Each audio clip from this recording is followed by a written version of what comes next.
keeps changing every time. And by it, I mean the way you get into the track, going down through that thing. And this thing has all sorts of different aspects to it. Almost infinite aspects, one would say. That's right, the Hongspeed is here for round 5 of Marble GP Championship, Season 7, Season 8 rather, to round of the first half of this season.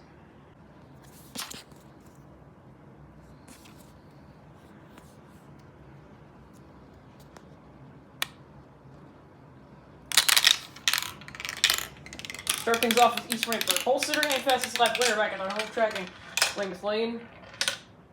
Last Weymouth, they've had 3 scoreless races in 4 tries, high of 15th. And yet 3 of those are from top 10 starting positions. Let's see here. Fast track, of course, in 19:03 is the benchmark time.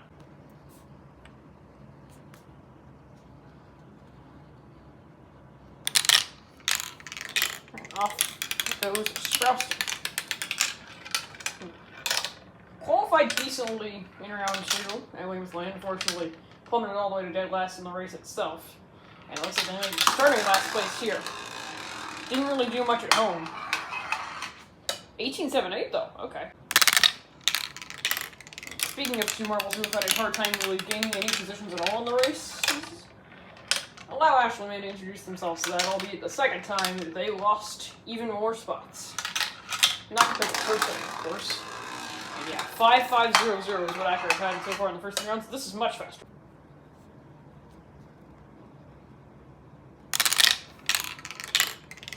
Now Boston.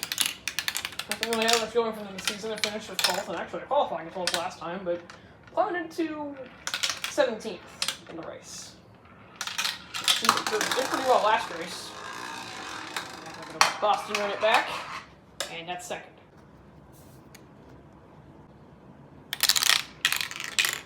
Now Kyoto, another marble that really needs to turn it around. Underwhelming, but still not completely pointless, or scoreless, I should say is a better word. First round, and then went scoreless last time out, struck in 2-way and finished in 6th place qualifying. Just to make that even more embarrassing, and therefore, 3rd out of 5 rather, here. And now Instone.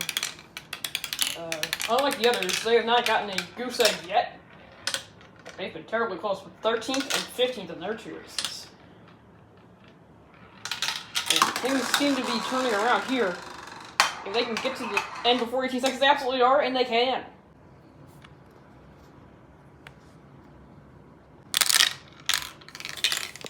And now Benito, talk about another one that could really use some points here after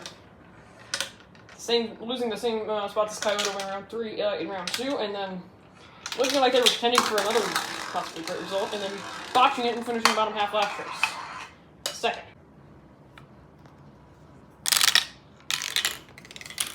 And now Paris, France. Unlike the other marbles that have won so far, they have not had a bottom half finish yet. I don't want to say the placements they got in their 2 races because memes go burr, but yeah, probably still memes go burr, as the wise dino once said. And they are P1 by a mile here as well so far.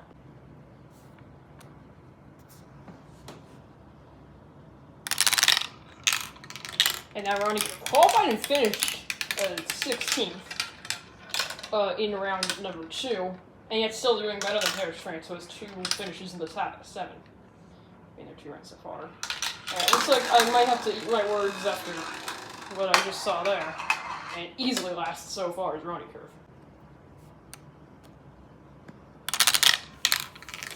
Now Jaya. 2 17th place finishes. They are one of just 2 marbles, well, no, 3 marbles in the entire season so far to not score any points. And one of 2 today to be racing here, and the other one is going to be the next one up after that. Can Jaya turn it around here? It's looking great. And they get first so far. And they cleared Ronnie Curve to Jaya by 2 entire seconds exactly, which is surprising because Ronnie Curve has scored all the points from just 1 round here between them, Jaya, and who's on the course here in Memphis. Is looking to beat Jaya, and it does. And surprisingly, Rock Claw's similarly looking counterpart, Ronnie Curve, is eliminated because of that. And Rockwell has had pretty much the exact same finishes as Paris, France, and came from the bottom 4 in qualifying to gain 11 spots in both of those. And that's not going to be worthy of gaining 11 spots on the right side, I'm afraid.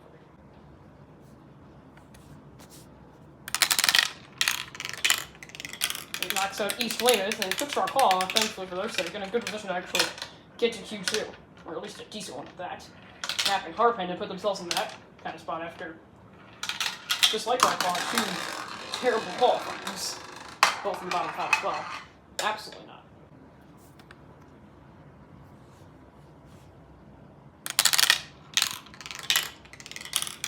And now, Omeo and Harpen, they're not eliminated just yet. They knocked out Sprouston at least, but it seems like it's only a matter of time before they get eliminated, only a matter of seconds before one of Omeo or Kyoto get eliminated here, that's no doubt. And it's going to be Kyoto. And now the top 4 are safe. And Instagram's orange-looking counterpart here, in Maine, will either clinch Benito's spot in Q2 or get their own. Sample they've got a blunder here, and that is so close to being eliminated. They knock out Harpenny, but they're going to be knocked out for sure, I think. Now, 10 minutes, or as I like to call this marble, Q1, go. At least if their first series has proved anything. This one is proving absolutely nothing. Let's see if they make me eat my words. No, they don't. It's made me eat my words for sure there, but on what I said about them being the Q1 goat, couldn't even hold their head above, well, I suppose, the shattered glass above them, holding them inside of that bottom 4. And it beats Russian about 200 to the second. Now Florida, much better, and they're safe for sure. My bad for Will's hands, or fingers getting on screen there. And now Kaloba. I thought they didn't decide to send out Maharashtra to the coach from Mumbai, but they do as they do. At Kaloba they did just as they did, and that'll be the 3rd straight Q1 session where we have a DNF. Frankly, at this point, that is just an embarrassment.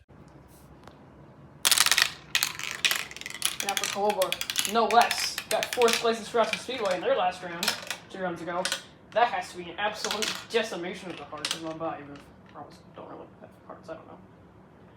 And Kowloon almost pulled off the same nonsense, and clearly embarrassed the home crowd and is eliminated. Oh my god, and they tied Kyoto as well. 2 of these again. And now this is Creek's greatest opportunity they might ever get in both their own and my life, honestly, to stretch the championship lead for Cupertino in the team standings and climb away with the individuals. But that seems like, yeah, it seems like they wasted the opportunity. Can they even beat Kowloon here? No. It's 17th. That is as low as the bottom 4.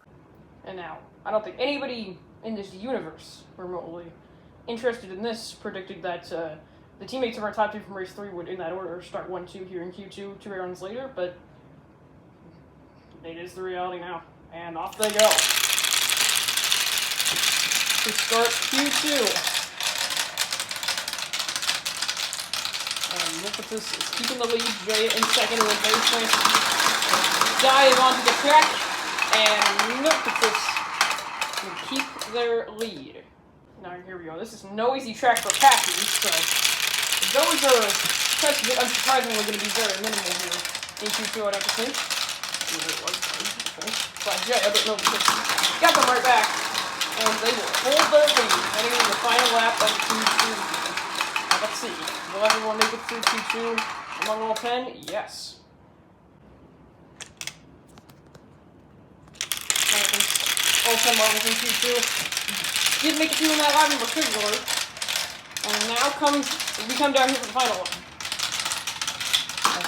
Yeah, Milpitas, their lead is kept. Paris, France almost gets by Jaya for second, but that'll be it, and Milpitas will start on pole, to the surprise of pretty much everybody. And yeah, Milpitas and Jaya, I could not have seen any of this top 3 coming. I mean, Paris, France did what Paris, France does. No doubt about that, but still. This top 2, honestly, this might be a wackier top 2 than individual QML Season 6 Event 5. And yes, I'm saying that for GP5. Yeah, at least the qualifiers of it. And there you see Milpitas claims 3 points, Jaya 2, and Paris, France claims 1. yeah, Rockclaw cannot gain 11 spots exactly for the third time in a row that they have run at least. They can only gain 9 at maximum in the race, but at least they fell to the last place spot for their sake in Q2, so maybe they could, at least this time, have a better chance, maybe, well, in that case, of getting the best gainer award tomorrow. Will that happen? I don't know yet, but we'll see tomorrow if it does, and yeah, see what Hongspeed tomorrow, I guess.